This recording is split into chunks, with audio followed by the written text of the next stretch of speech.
अस्सलामुअलैकुम दोस्तों, आप सभी ने इस्लामिक बैंक का नाम ज़रूर सुना होगा, लेकिन इस्लामिक बैंकिंग सिस्टम के बारे में शायद बहुत कम लोगों को मालूमात हासिल है। तो चलिए आज थोड़ा इस्लामिक बैंकिंग के बारे में जानते हैं।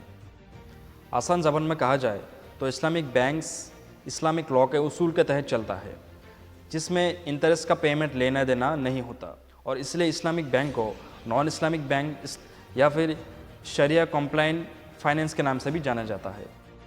इस्लाम में पैसों की कोई इंट्रिंसिक वैल्यू नहीं है, तो इसलिए इसे प्रॉफिट पर बेचा नहीं जा सकता, इससे इंटरेस्ट नहीं लिया जा सकता अकॉर्डिंग टू इस्लामिक लॉ। और इसलिए आप सबको शायद मालूम होगा कि इस्लाम में रिबा ये प्रोहिबिट है, यानी इस्लाम में इंटरेस्ट लेना देना ये सब हराम है अकॉर्डिंग टू इस्लामिक लॉ। और इस्लामिक बैंक्स डिपॉजिटर्स के फ़ंड को कभी भी हराम कामों में इस्तेमाल नहीं करता। हराम से क्या मतलब, जो कि इस्लाम के कानून के तहत जो काम इल्लीगल है, नाजायज़ है, हराम जिसे हम कहते हैं, उन कामों में इस्लामिक बैंक्स अपना पैसा इन्वेस्ट नहीं करता।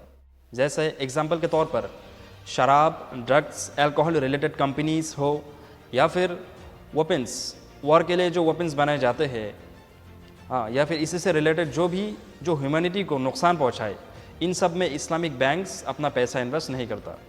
और इसके अलावा एजुकेशन रिलेटेड, हेल्थ रिलेटेड, इन सभी में जो जिससे इंसानियत का फ़ायदा हो, ह्यूमैनिटी का फ़ायदा हो, उस पर इस्लामिक बैंक अपना पैसा इन्वेस्ट करता है। अभी मॉडर्न वर्ल्ड में सबसे पहला इस्लामिक बैंक 1963 में मिड गमर सेविंग्स बैंक्स के नाम से इजिप्ट में सबसे पहला इस्लामिक बैंक एस्टेब्लिश किया गया। लेकिन बाद में कुछ पॉलिटिकल इश्यूज़ की वजह से यह बैंक 1967 में बंद हो गया। लेकिन अभी फ़िलहाल इस मॉडर्न एरा में सबसे सक्सेसफुल इस्लामिक बैंक का अगर नाम लिया जाए तो वो मलेशिया में है। 1963 में ताबुंग हाजी के नाम से मलेशिया में इस्लामिक बैंक खोला गया, जिसमें पहले डिपॉजिटर्स थे 1281, लेकिन बाद में इंक्रीज़ होकर 8,67,220 डिपॉजिटर्स बने।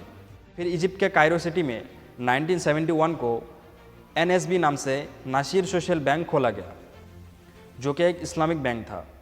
अब नसीर सोशल बैंक नाम क्यों पड़ा? इसकी एक बहुत बड़ी वजह यह है कि इजिप्ट के former president Gamal Abdul Nasser, जो इजिप्ट के फॉर्मर प्रेसिडेंट थे 1954 से लेकर 1970 तक, उनके नाम से इस बैंक का नाम नसीर सोशल बैंक पड़ा। लेकिन बाद में इनको हार्ट अटैक से मौत हो गई। तो इस्लामिक बैंक की अगर बात की जाए तो ये एक तरह का इंटरेस्ट फ्री बैंक है, जिसमें सिरे से इंटरेस्ट नहीं होता, क्योंकि इस्लामिक लॉ के अकॉर्डिंग इन्वेस्टर्स को अनड्यू प्रॉफिट नहीं दिया जाता।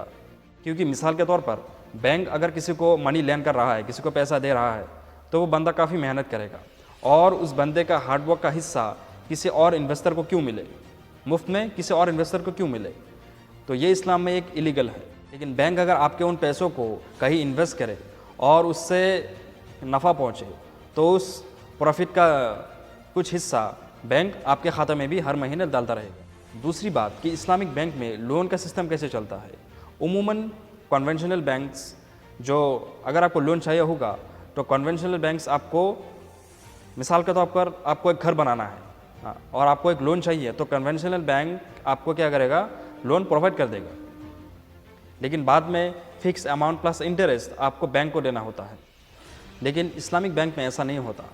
मिसाल के तौर पर आपको इस्लामिक बैंक से लोन चाहिए, मान लीजिए कि आपको 1 करोड़ रुपए का लोन चाहिए घर बनाने के लिए, तो इस्लामिक बैंक करेगा ये कि वो घर 1 करोड़ रुपए से इस्लामिक बैंक खुद खरीद लेगा पहले, और आपको 1 करोड़ रुपए में ही बेचेगा।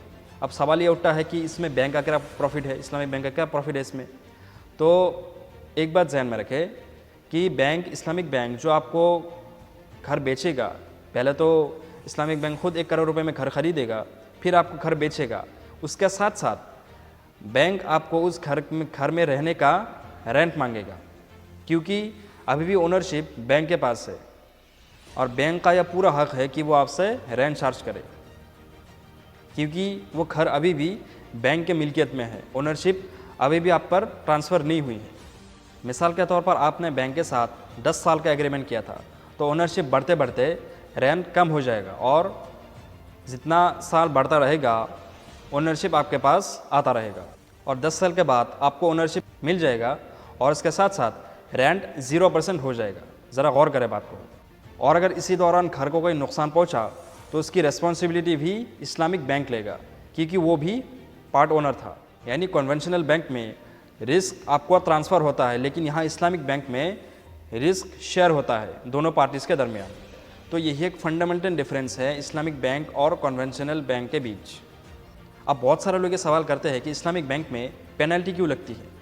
मिसाल के तौर पर बैंक ने आपको एक गाड़ी ख़रीद कर दी और आपको अब करना यह है कि इंस्टॉलमेंट में बैंक को कर्ज़ा चुकाना है, लेकिन किस्तें भरते वक्त अगर आप वक्त में इंस्टॉलमेंट को अदा ना कर पाए, अगर कोई फाइनेंशियल इशू हो या फिर जो भी हो, तो बैंक की तरफ से आप पर कुछ परसेंटेज पेनल्टी लगती है। लेकिन इस्लामिक लॉ इसकी इजाज़त देती है।